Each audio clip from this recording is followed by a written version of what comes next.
बच्चों, नमस्कार। कैसे हैं आप सब लोग? उम्मीद है शानदार, जिंदाबाद, जबरदस्त होंगे। मुझे रेलवे एनटीपीसी हो, चाहे मैं कहूँ ग्रुप डी हो या आरपीएफ हो, इन तीनों में अगर बहुत बड़ा अगर किसी चीज का रोल है तो वो जीएस का रोल है। आप अंतिम समय तक और सभी सब्जेक्ट को ये कहोगे मैं इसमें भी ठीक हूँ, मैं इसमें भी ठीक हूँ, लेकिन एग्जाम से पहले अगर किसी सब्जेक्ट से परेशान रहोगे तो वो सिर्फ और सिर्फ जीएस है। जबकि ऐसा भी होगा कि बहुत सारे बच्चों ने तो इसको बहुत सारा समय भी दिया होगा, तब भी कहीं ना कहीं उसके मन में एक टीज रह जाती है कि सर ये जो जीएस है ना, इस पे कॉन्फिडेंस नहीं आ रहा। इस कॉन्फिडेंस ना आने का कारण ये होता है क्योंकि हमने प्रीवियस ईयर के हिसाब से या अकॉर्डिंग टू सिलेबस हमने चीजों को पढ़ा ही नहीं, या हमने कभी ऐसी कोशिश ही नहीं की कि भाई किस चीज का ट्रेंड है रेलवे में वो जानने का। तो अगर हम उस चीज के ट्रेंड के साथ चलें और ऐसे टीचर्स को ही चुने जो उस ट्रेंड के साथ रहते हैं, तो निश्चित तौर पर हमें जीएस में भी वो कॉन्फिडेंस आ सकता है जो बाकी सब्जेक्ट्स में आता है। ये मैं मानता हूं कि जीएस में आप ऐसा तो नहीं कह सकते, मैं रीजनिंग में ये कह दूंगा कि 35 में से 35 कराऊंगा या मैं 30 में से 30 कराऊंगी, पर जीएस में ये नहीं कहा जा सकता कि पूरे में से पूरे हो जाएंगे, चाहे आप कितना भी पढ़ लीजिए। लेकिन एक ट्रेंड को अगर फॉलो करो और उसको देखो कि चीजें कैसे कैसे बनी है और कहां कहां से चीजें उठ रही हैं, अगर आप उस तरह से चीजों को गहराई में जाके एनालिसिस करते हो तो एक बहुत बढ़िया एक निष्कर्ष पे पहुंचते हो कि ये अगर चीजें मैं पढ़ लूं तो निश्चित तौर पर मेरा इसमें फायदा होगा और मुझे बहुत हद तक कॉन्फिडेंस आ जाएगा। तो मैं वही बात करने आया हूँ कि जैसे आरपीएफ, कांस्टेबल और एसआई में बहुत बड़ा रोल है जीएस का। यहाँ पर आप अगर देखेंगे तो 50 क्वेश्चन आपको जीएस के मिलते हैं और इसमें भी 50 क्वेश्चन जीएस के मिलते हैं, क्योंकि इन दोनों का तो मैथ, रीजनिंग 35-35 के, जीएस 50 की है दोनों में ही। हालांकि अगर एसआई की जीएस कुछ नहीं होता, जीएस में जो क्वेश्चन आपको आता है वो आसान है, जो क्वेश्चन नहीं आता वो आपके लिए टफ है। ठीक है, बाकी आप देखो कि इसमें सारे सब्जेक्ट को बराबर महत्व देते हैं। ये हिस्ट्री हो, ज्योग्राफी हो, ऐसा नहीं है केवल हिस्ट्री भर दी जाएगी। हिस्ट्री, ज्योग्राफी, इकोनॉमिक, साइंस सब कुछ पूछा जाता है। स्टैटिक, जीके, सबका रोल अपना अपना होता है। तो बच्चों इसके लिए एक तो चूंकि पेपर ही एक है दोनों में, एक पेपर है और वहां 50 की जीएस हो तो बहुत बड़ा रोल हो जाएगा। 120 का ये पेपर होता है, उसमें 50 की जीएस है।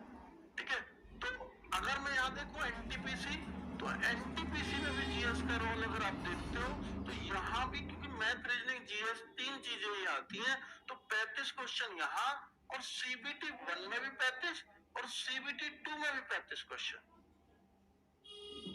तो यहाँ भी अगर आप, सॉरी 35 नहीं, मैं तो कहूंगा कि 40 इवन, यहाँ 40 क्वेश्चन और ये 50 क्वेश्चन है और यहाँ जीएस होते हैं 40 क्वेश्चन। तो आप देखो एनटीपीसी की भी अगर नौकरी लेनी है तो जीएस का रोल ही सबसे बड़ा होने वाला है। ठीक है, अगर मैं ग्रुप डी की बात करूं तो यहाँ थोड़ी कम होती है, पर पेपर एक ही होता है, पर 20 क्वेश्चन भी कम नहीं होते। अगर और देखें कि भाई एएलपी टेक में तो सबसे कम अगर रोल है जीएस का तो वो एएलपी और टेक्नीशियन वाली वैकेंसीज में होता है। तो यहाँ हम जीएस पे बहुत ज्यादा ध्यान नहीं देते हैं, पर इनमें सारा खेल जीएस का ही होता है।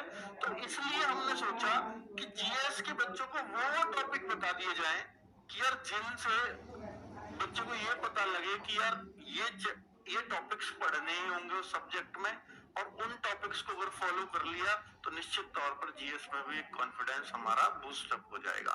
तो बच्चे जैसे हिस्ट्री है, तो हिस्ट्री में सबसे ज्यादा क्वेश्चंस टीसीएस कंपनी ही इसको कराने वाली है मोस्ट प्रोबेबली। हालांकि खोली नहीं है उन्होंने कंपनी, पर जिस हिसाब से लग रहा है तो वो टीसीएस ही कराने वाली है। तो टीसीएस एसएससी के अंदर भी ले रही है और रेलवे में पिछले वाले एग्जाम भी टीसीएस नहीं लिए थे।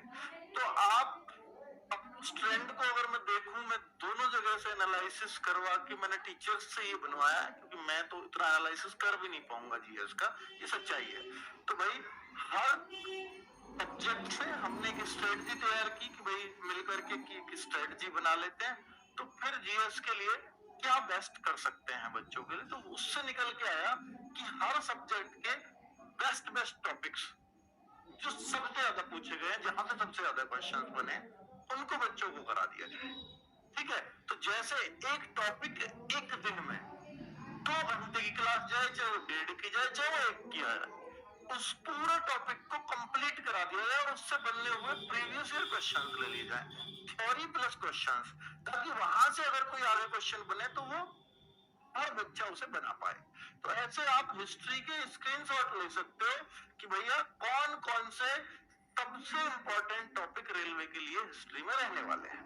ठीक है, ठीक है, तो हम इसमें देखेंगे कि भाई हाँ, हमने अगर ये कराना है कि इस बार अनुच्छेद में बच्चों को बहुत समस्या है, तो हमने अनुच्छेद आर्टिकल वाला एक दिन पूरा रखा कि भाई एक टॉपिक को आर्टिकल, बच्चों को जो खास आर्टिकल है वही बता दिए जाएंगे, और उस वीडियो में आर्टिकल के अलावा कोई और बात नहीं होगी, और फिर कंप्लीट अगर किसी को आर्टिकल करने तो उस वीडियो को देख लेगा। तो इस तरीके से हमने हर चीज पर काम करने की कोशिश की है जिससे बच्चे का फायदा होगा ही होगा। ठीक है, जैसे यहाँ ज्योग्राफी, तो ज्योग्राफी के सारे टॉपिक्स निकाले और इन टॉपिक्स पर आप वीडियो देखोगे तो आपको लगेगा कि हाँ सर, बहुत मेहनत हुई है और यहीं से क्वेश्चंस बनते हैं रेलवे के। तो आप देखेंगे इकोनॉमिक्स, तो इकोनॉमिक्स में भी हमने, अब आप चाहो तो इनको किसी और टीचर से पढ़ लो, और बहुत सारे देखिए जो टॉपर बच्चा है ना आजकल वही कर रहा है ये, और वो जान चुका है यूट्यूब के ट्रेंड को कि मैं या तो टीचर बता रहा है बिल्कुल लाइन टू लाइन वो पढ़ूं, या दूसरी एक तरीका है कि मैं कुछ टॉपिक्स लूं, उनको यूट्यूब पे डालूं और जिसकी वीडियो दिख जाए उससे पढ़ लूं। ऐसे बहुत लोग करते हैं। ठीक है, मुझे टॉपिक क्लियर नहीं है, इस टॉपिक का नाम डाला यूट्यूब पे, सर्च किया, जिसकी वीडियो आई देख ली, अच्छी लगा तो बहुत बढ़िया भाई। तो उस तरीके से आप देखोगे तो ये टॉपिक्स बहुत इंपॉर्टेंट है, चाहे तो आप अपने आप इन्हें पढ़ लें, यूट्यूब पे खोज के पढ़ लें, बुक से पढ़ लें, ये आपकी मर्जी है। ठीक है, अभी हम भौतिक विज्ञान यानी विज्ञान को भी हमने अलग अलग बांट दिया कि फिजिक्स के टॉपिक सबसे इंपॉर्टेंट क्या है, ये आप देख रहे हो। ऐसे हमने केमिस्ट्री के सारे टॉपिक्स को बांटा, सबसे इंपॉर्टेंट क्या है, कैसे पढ़ने चाहिए बच्चे को, वो बांट दिया। बायोलॉजी को भी अलग से बांट दिया। तो ये जनरल साइंस के हैं, ये अगर कोई कहे कि मैं साइंस सिर्फ यही पढ़ूंगा तो हम जनरल साइंस के हिसाब से कराएंगे जो जीएस में आएगी साइंस। एएलपी की साइंस इससे पढ़ना चाहे तो शायद नहीं पढ़ पाए, ग्रुप डी की साइंस पढ़ना चाहे तो उसके जनरल टॉपिक क्लियर हो जाएंगे, लेकिन न्यूमेरिकल वगैरह हम इनमें नहीं कराएंगे, जनरल साइंस कराई जाएगी।